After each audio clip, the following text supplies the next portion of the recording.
Imagina esto, adoptas a una niña de 6 años y al poco tiempo estás diciendo que en realidad es una adulta peligrosa, que intenta matarte. Hoy nos vamos a meter de lleno, pero de lleno en la historia de Natalia Grace, un caso que, la verdad, desafía toda lógica y te deja pensando. Vamos a explorar juntos esta historia tan compleja de Natalia, la niña ucraniana que adoptaron Christine y Michael Barnett, y bueno, todas las acusaciones gravísimas que salieron. Nos vamos a basar sobre todo en un análisis bastante reciente de Infobae, que no solo cuenta los hechos, sino que intenta responder a esa pregunta que todos nos hacemos: ¿cómo es que los Barnett no acabaron en la cárcel por dejarla sola? Y ese es justo nuestro objetivo hoy: desgranar los puntos clave que cuenta el artículo, intentar entender todos los líos legales, sobre todo ese cambio de edad de Natalia, que es impactante, y bueno, analizar por qué, con todo lo que pasó, los padres adoptivos al final pues esquivaron la cárcel por el tema del abandono. Así que preparados para sumergirnos en este embrollo. Vale, vamos a situarnos. Estamos en 2010. Christine y Michael Barnett adoptan a Natalia. Los papeles iniciales dicen que es una niña ucraniana, 6 años, con displasia espondiloepifisiaria congénita, o sea, una forma de enanismo. Al principio todo parece más o menos normal, pero la cosa, bueno, da un giro de 180 grados muy rápido. Los Barnett empiezan a decir algo increíble: que Natalia no es una niña, que es una adulta, y con intenciones, bueno, siniestras. Sí, y las acusaciones que hicieron, tal como recoge Infobae y como vimos en el documental, el curioso caso de Natalia Grace, eran tremendas. Hablaban, por ejemplo, de que Michael la había visto una noche, de pie junto a la cama con un cuchillo. Así tal cual. Llegaron a decir que intentó envenenar el café de Christine, o incluso que intentó arrastrarla hacia una valla eléctrica. Hay que insistir mucho en esto, ¿eh? Estas son las versiones, las alegaciones de los Barnett, lo que ellos contaron. Es que cuesta creerlo, pasar de una adopción a eso, a esas acusaciones tan terribles. Y claro, ante esa supuesta amenaza que ellos describían, los Barnett no se quedaron quietos. Dieron un paso legal en 2012 que, bueno, lo cambió absolutamente todo.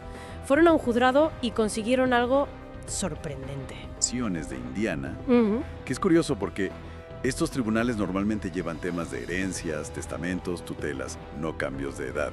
Pues consiguieron que ese tribunal modificara oficialmente la fecha de nacimiento de Natalia.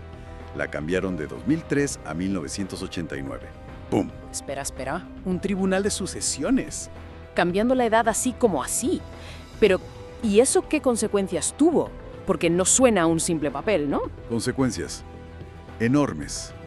Fue la jugada maestra, si lo miras desde el punto de vista legal, la que les permitió, evitar responsabilidades mucho mayores después. Al cambiar la fecha a 1989, Natalia pasó, de repente a ojos de la ley, a ser una mujer de 22 años. ¿Y esto qué significó? Pues que cuando un año más tarde, en 2013, la dejaron sola en un piso en Lafayette, Indiana, y ellos se fueron a Canadá con sus hijos biológicos, pues era prácticamente imposible acusarles de abandono infantil. Claro. Porque legalmente, según esa sentencia firme, no estaban abandonando a una niña de 9 o 10 años, Sí. sino a una adulta. Y ahí tienes la respuesta directa a por qué no fueron a prisión por ese acto en concreto. Entendido, vale. O sea, que esa decisión judicial anterior sobre la edad les sirvió de escudo, por así decirlo, para ese abandono.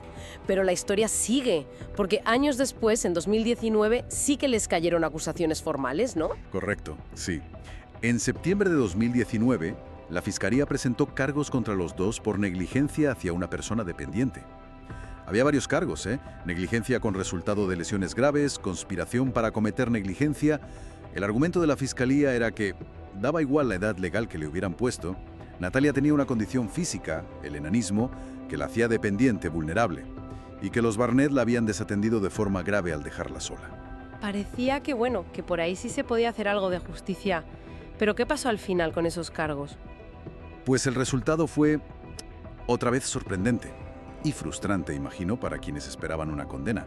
En el caso de Michael Barnett, primero le quitaron algunos cargos en febrero de 2022, fue a juicio por los que quedaban en octubre de ese año y declarado no culpable.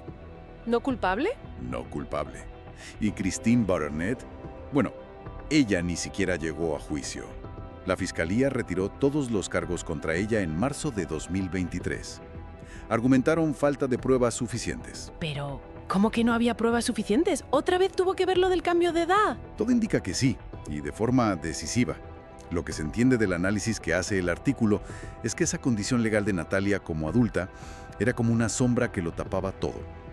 Aunque la acusación intentaba centrarse en su dependencia física por el enanismo, claro, la defensa podía decir una y otra vez, es una adulta legal.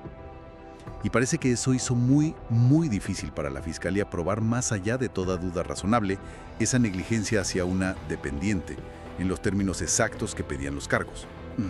Sobre todo cuando la sentencia de 2012 impedía que en el juicio se refirieran a ella como menor de edad.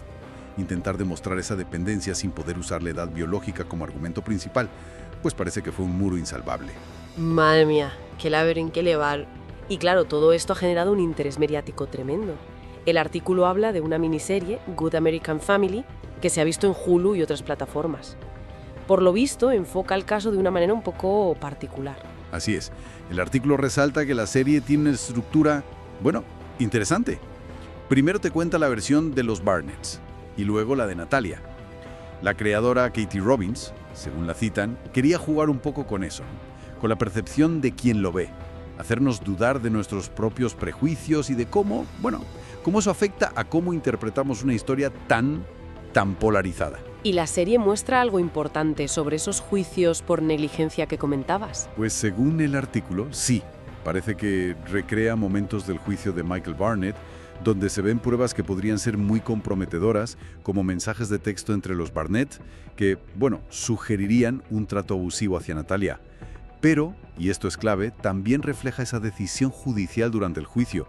Se prohibió hablar de la edad real, la edad biológica de Natalia, justo por la sentencia de 2012. Claro. Y eso, lógicamente, debilitó a la Fiscalía. Incluso se ve la situación tan difícil de Natalia teniendo que testificar bajo juramento sobre una edad, la de 1989, que ella sabía que no era la suya. Es lo que decíamos antes, el efecto dominó.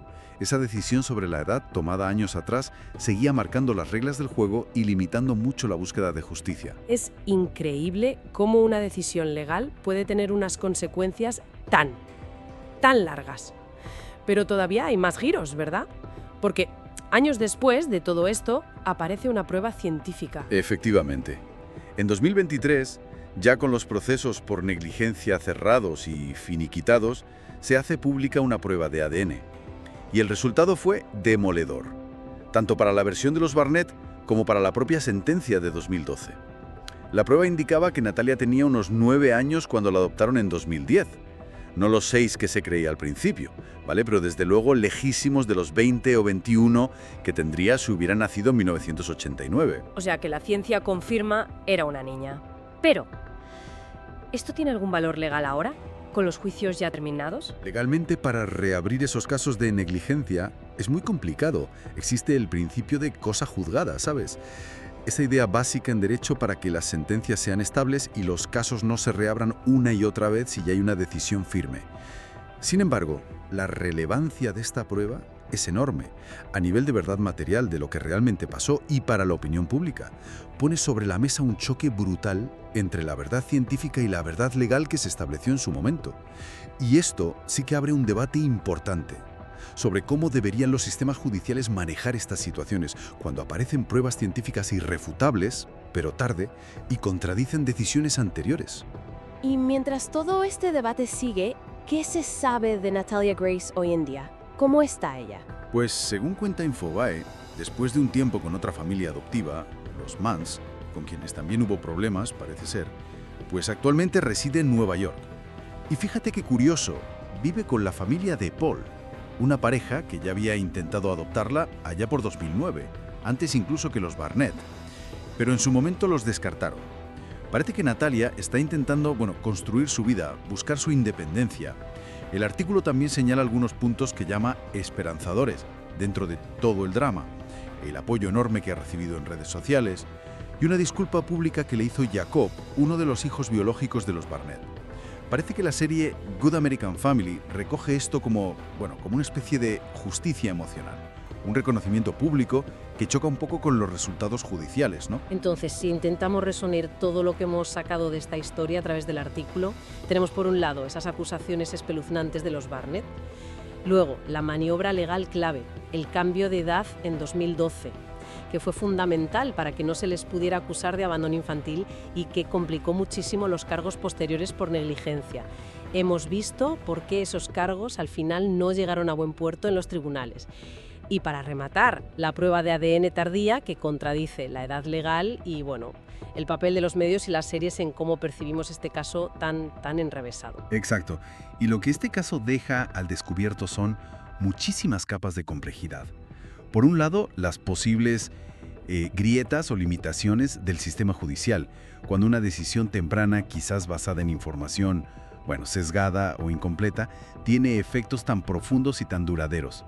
Por otro lado, como sugería la creadora de la serie, el posible papel de los perjuicios sociales hacia personas con condiciones como el enanismo, por ejemplo.